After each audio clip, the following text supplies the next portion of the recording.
Hello there. Welcome again to the Alan Hudson Podcast. Thanks for joining us. We've got another great guest on the podcast today. I'll introduce you to him in a second. But if you're a subscriber, thanks for subscribing to the show. If you're a non-subscriber, it'll be a great help if you would go to our YouTube channel, the Alan Hudson Podcast on the YouTube channel. Hit the subscribe button, and that'd be great for us. Right, it's finally time to introduce our guest. He won 22 caps for England. He played for Man United, Leeds United, West Bromwich Albion, but he's probably more fondly known for his days at Manchester City. It is that great winger, Peter Barnes. Welcome, Peter. Thanks, Tony. Good evening to you. Lovely to see you and looking in such good form. Thank you. And looking at Alan as well. I mean, God, there's no players like that around anymore who could control the ball like he did and make the play. I just think, watching England today, yeah, they've been a bit lucky to get where they have, but I don't know what Alan thinks of it. There's been a lack of individual players in this Euros. When we were in the 70s and 80s, every team had 3 or 4 skillful players who could change a game. I don't think there's that many players who can change a game anymore. That's right, Pete. It's, we had our last show, we had Matt Letizia on, and he's said exactly what you've just said. And it's like common knowledge now, isn't it? But I think the amazing thing, mate, is, which I still try to get my head round, is my mate Don Shanks and I was sitting in, I can't believe it's gone so quickly, the last Euros, sitting in a casino. Yeah. We've done a bit of business there, not gambling, having a couple of drinks and watching England throw it away against Italy. Yeah. Through exact same reason of what we're doing today. And since then, I've seen the Venables film about 96, how they did in 96, picking all the best players. Southgate was in that squad. Yeah. You think he might have learned, but he hasn't learned from his mistakes, and he's gonna walk away a hero. That's the thing. Yeah, I think he's had a bit of luck, and I think they scored some good penalties, but we've not been playing entertaining open football, and I don't think we need to be scared of anybody, because it's not been a great Euros as far as I'm concerned. Yes, Spain's a good side, the Germans were a good team, but I think there's nobody to be frightened of. And with the players we've got, if he just took the shackles off and said, right, let's play. I feel sorry for Harry Kane up front on his own, because he gets no support. He keeps coming deeper and deeper to try and get in the game. What's wrong with going back to 4-4-2 like in our day, or 4-3-3, and going for the jugular? I'm glad he's put Palmer back on the team. Why don't he play Gordon left wing and have a go 4-4-2? Because we've got the players. Well, he's just in it because he was a defender, Gareth. I feel as though it's safety first all the time. Make sure we don't lose, rather than saying let's go and beat someone 2 or 3-0 and play entertaining football and get to the byline and get crosses in for Harry Kane. Well, yeah. I mean, you're talking in a very positive way, and the problem we got is that he's so negative. That is it in a nutshell, Pete. Yeah. As regards the players we have, he would have been better off going away and leaving all the creative players at home. Yeah. He just, exactly what you said, he plays not to get beat. And I don't know, he should have just practiced penalties all the time and just... have they won one game, haven't they? Have they? Yeah. In 90 minutes. And I don't know, there's shots on target. It must scored be 3 goals up there, something like that. Yeah, been an all-time low shots on goal, and it's. I just think ourselves lucky that we didn't spend all our hard-earned money, go over to Germany, and had to sit over there and watch it for 90 minutes. You did right, like the supporters. And we couldn't get out, and then we'd done our money, because to be perfectly honest, mate, if it wasn't England and certain players on there, I would have turned the telly off. Yeah, I'm like you. I think it's been a poor Euros. All the teams play the same way. Even the Premier League now, it's about fitness. Make sure you don't give the ball away, and it's all square back to the keeper. Keep possession. It's all right keeping possession, but didn't someone tell them they've got to bloody score goals to win games? And I just don't think we're direct enough at getting forward and being get to why we're there. The purpose is score goals, and I just think all the teams play this. We've now to fear Holland tomorrow, because That's not the best Dutch team we've seen. I mean, in your day, when people mention to me the old teams in the 70s and 80s, can you imagine the team of the Dutch, Alan? Neeskens, Johnny Rep, Van der Kerkhoff, Rudy Krol, Johan Cruyff. You could name their team from number 1 to number 11. All individual players. Wim van Haligen, who had the great left foot, number 10, who played for Feyenoord. I mean, that was some Dutch team in the 70s. I mean, I don't know any of these Dutch players. And none of them have got the creative skill that Dutch team had in the 70s. And you could say that about all the countries. I think all the countries, you're not telling me that anywhere near the teams that we played against or with back in the 70s or 80s. No, it's been a very, I wouldn't say frustrating because I don't get frustrated about it.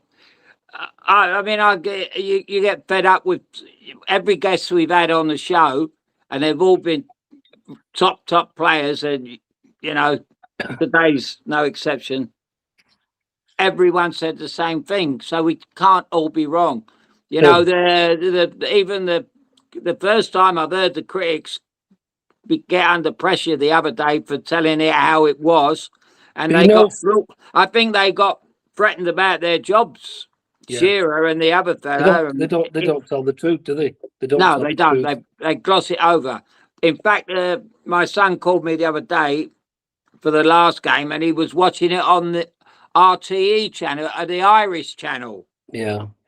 And they had Ronnie Whelan and a couple of other Irish ex-players on there, and they were terrific. They were calling it exactly as it was. He said, can't believe that these players are all top money Premier League so-called superstars, and giving us nothing, But it all comes from the manager, doesn't it? Yeah, you're right, Alan. I just think the game's changed. Don't get me on about VAR, because I think VAR is a ruination of football. I think the goal line situation's good. Tell where the ball's over the line.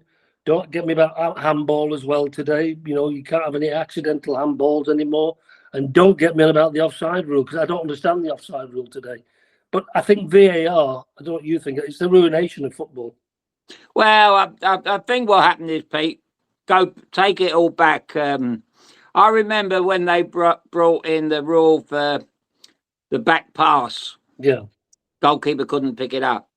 Now, I thought, I said at the time, why are they bringing more rules into the game when referees are incapable as it is? Yeah. You want to simplify it for referees, not complicate it, and they're as confused as what we are. You watch that linesman run up, flagging up, a minute after the offside, 45 seconds. But, looking at tomorrow, I can't really. I can see a draw written all over it again. We're going to have 90 minutes of pain again. The semi-final of Euro. I think what's going to happen, we could go all the way. We've not played that well, ripped any trees up in this Euros. You need a bit of luck, as you know, Alan, in football. And I think the way it's going to go, we could go all the way to the final and win it. And it'll be Sir Gareth Southgate. And they'll be saying, we're the best country in Europe, got the best players, and all is forgiven. I hope that doesn't happen, because we've not played well. And but we've now to fear. I mean, Spain are the best team in it, I think. They play open attacking football with wingers, and it's always been a skill game, as we know the Spanish play.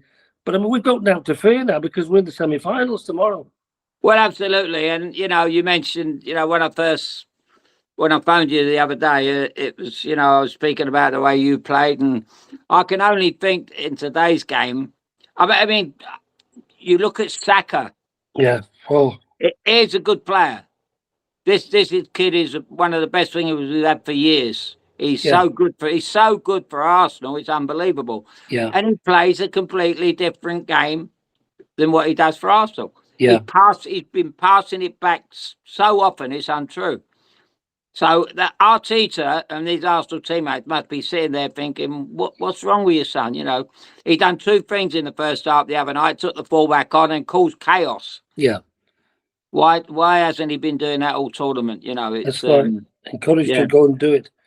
Yeah. One of the big things I've seen in the last 10 years, Alan, is if you're left-footed, they put you on the right wing. And if you're right-footed, they put you on the left wing. And all these players these days, they all cut inside to look to have a shot, but you never see wingers or wide players get into that magic byline and going past the fullback on the outside and pulling the ball back, which to me is the best ball in the game, pulling it back from the byline where defenders can score own goals and centre forwards coming onto it with his head. There's nobody gets to that byline and pulls the ball back anymore, do they? Absolutely, and that was your forte. I Like would Charlie admit. Cook at Chelsea. Every team had great wingers. Charlie Cook at your club, Chelsea. You know, Eddie Gray, Everton. Every team had one or two wingers who could beat people naturally and get to the byline and pull the ball back for centre forwards. Well, to me, that doesn't happen anymore. Well, you know, it's we went through '66 where he didn't want to play wingers, Alf. Yeah. We won the World Cup. Everybody thought that was it. You know, we've been celebrating that for 50 years. Yeah. And like, when did wingers come back after that? I think probably your namesake come along, who's probably as good as it gets. Yeah. John Barnes. Yeah. Who was one of my all-time favourite players. Yeah, lad at Newcastle. What was his name? The winger, Chris Waddle, another one. Yeah, he's a good player. He could take people on, Chris. Not many though, Alan. Now they don't. That was like centre forward. It's a specialised position because people who played on the wing, they had to be quick and skillful, and you know it was a specialised position. But now you don't find specialised positions in the game, do you? And well, it's funny you say that. You know, I said at the time of the last Euros, I remember we were 2-0 or 3-0 up against some team, very average team, and we were through in the group, and he brought Harry Kane off. Yeah. Now, Harry must have been, you know, and all these people that have had a betting for the Golden Boot, he was a cinch to be the leading goal scorer. Now, can you, when in '96 Venables was in charge, he told Shearer that he was going to play throughout the tournament. Yeah, and if Venables would never have brought him off, but if Southgate had been on the line and said to Shearer, "You're coming off," Shearer wouldn't have come. Yeah, he'd have went, "I don't think so. I'm gonna score more goals here. This is tailor made for me." You know. Yeah. You know, so it's. I felt a bit frustrated for Harry because he's not had any support up front, and he kept coming deep, looking to get in the game and get the ball, but. Why hadn't he not played somebody else? You know, the lad from Villa up front with him, or Tony from Brentford with him up front, and you know, gone for goals and played two up front to support Harry. And get I think on top of that, Pete, I think Harry looks very tired. On top of it, had a long hard. You know, as does the kid Bellingham. He does. You know, he's not the kid that's been planted around Madrid. Yeah. And Harry's, you know, he's had such a slog of a season. And he looked very tired. Yeah. And when you're very tired, you don't want to be centre forward. You don't want to be running back to your own goal, you know? And that's what's been happening. I mean, it's kind of... Ivan Toney's sitting there. He's fresh as a daisy. Yeah. You know, he's been out for all them weeks. He could have, you know... I'm sure he would have had a bet when he took the penalty the other night, which... he took very well. You know, he's a terrific player. I'd play him and Ollie Watkins up front. Yeah, at least they've got legs on them. You know, they can run around. Yeah. Well, they play off one another. You know, but I don't think Gareth's got in him to make too many changes. He hasn't got the. What's the word I'm looking for? He's too negative to think. Oh, let's go for it. We're playing Holland tomorrow. Let's play our most attacking-minded team. Get score, get 2 or 3-0 up, then bring your best players off and keep it tight after that. But he won't do that. He's not going to do that, is he? Well, I think when they were a goal behind the other night, I believe he had 3 players warming up when Saka scored. Yeah. And then as soon as he scored, he told them to sit back down. So he was happy to go back to the 1-1 situation and let's see the 90 minutes out. Yeah. And they nearly scored the last kick the last header of the game. They should have scored. Yeah, the centre forward missed a glaring header. Yeah, but he's riding his luck. We said it a million times on here that he's an FA man. I don't know how many times. I mean, he's thick. He's very thick-skinned as well. He's, when people like Matt Letizia turn around and say he's a mirror image of his team. Yeah, he's boring. He's a boring person. He's got a boring team, and it's, I'm just glad I've never played with him and was his roommate, Pete. Yeah, yeah. I think can we just, because we've only got Pete for a few more minutes more. I just want to explore a bit of Peter's career before we go. Please do, Tony. I mean, we spent a lot of time talking about England right now in the Euros and the manager Gareth Southgate's impact on the players. Going back to your career, Pete, which manager got the best out of you? I think Ron Atkinson was a good man. He loved attacking football. I'd left Man City and gone with Gary Owen to play for West Bromwich Albion, along with Cyril Regis up front and Bomber Brown, Tony Brown, who still holds the record for West Brom. And Ron would play with wingers, and he'd want you to go and attack teams and play attractive football. And Ron Greenwood, my England manager, from West Ham, it was great. I think it was refreshing that when he came into the team as manager, he put me and Steve Coppell out wide on the wings, with Keegan and Brooking or Paul Mariner up front. And it was 4-4-2, and we went unbeaten for 12 games. I think it was only West Germany in Munich who beat us 2-1. We'd gone 1-0 up with a Stuart Pearson goal. And then Bonhoff scored a great free kick and they beat us 2-1. But for 12 games, we were unbeaten playing 4-4-2. I think I asked you, didn't I? Did I ask you? You played in the Brazil game, didn't you? Yes. Yeah. Yeah, that was a game when he picked me and I told him I couldn't make it. So we would have become teammates, Peter. That's right. Might even be roommates. Yeah. And in my debut against Italy, we beat them 2-0, but Ron Greenwood, Don Revie had gone to Dubai and Ron had took over. We're not going to beat. We had to score 6 goals against Italy to qualify for the World Cup. Well, we were never going to do that, score 6 against Italy, but we beat them 2-0 at Wembley. And that was my first game. But it was exciting times to come in the team with Coppell on one wing, me on the other. And he wanted us to express ourselves and play attacking football. And we did very well. Well, I've said, I think I probably said it once on here, the only time I've ever really complimented Alf Ramsey. But there was one thing he always got said to the England players whenever, whether it's in a meeting or in training or whatever, or before a game. I played a lot under him, under 23s. And he always said, just play for me the way you play for your club. Yeah. And that's all you can ask. Yeah. And I think Venables had the same situation. He was exactly the same, Terry, because you can't tell great players how to play anyway. They'll go and play their game. Yeah. But it seems this team are just playing a very foreign way. I don't know if I'd like to know, put them all under a lie detector and ask them how much they really enjoyed playing that way. Yeah. Football is an entertainment, and there's nothing better than winning and coming off thinking that was great. Yeah, and you've entertained the crowd as well. Absolutely. We've not entertained. Well, win, but win with entertaining the crowd and playing. Well, absolutely. Playing good football. We've not played good football in this tournament. No, absolutely. I think we played cautious football.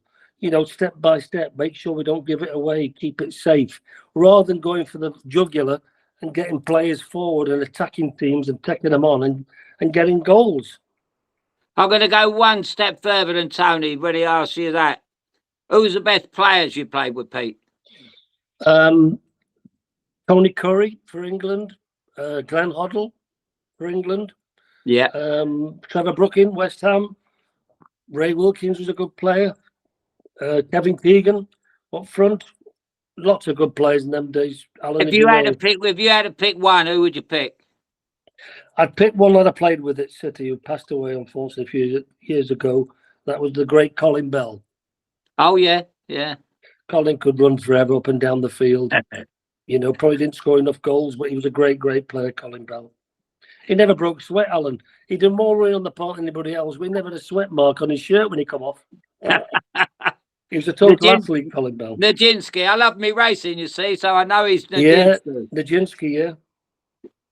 Go on, I know Tony wants to say something else.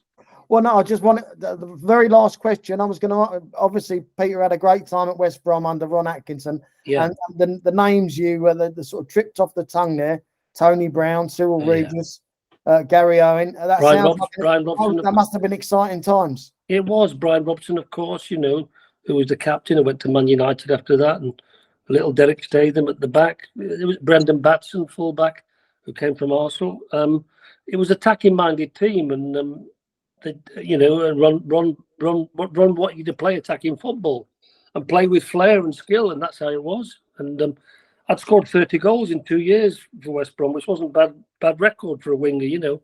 Absolutely. I was a penalty taker as well, but I think I'd gone to Leeds as well for a couple of years, and then back to Man U in '85, and played for Ron again in '85 to '87 at Man United, which was exciting. Because my idol as a kid, even though I was a City fan as a kid, Tony, I think every kid's idol in the '60s growing up in Manchester was George Best. My idol was George Best.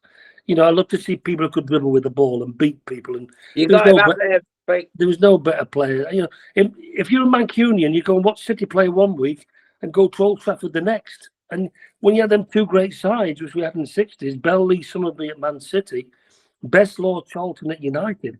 Every kid in those days went to Main Road one week and Old Trafford the next.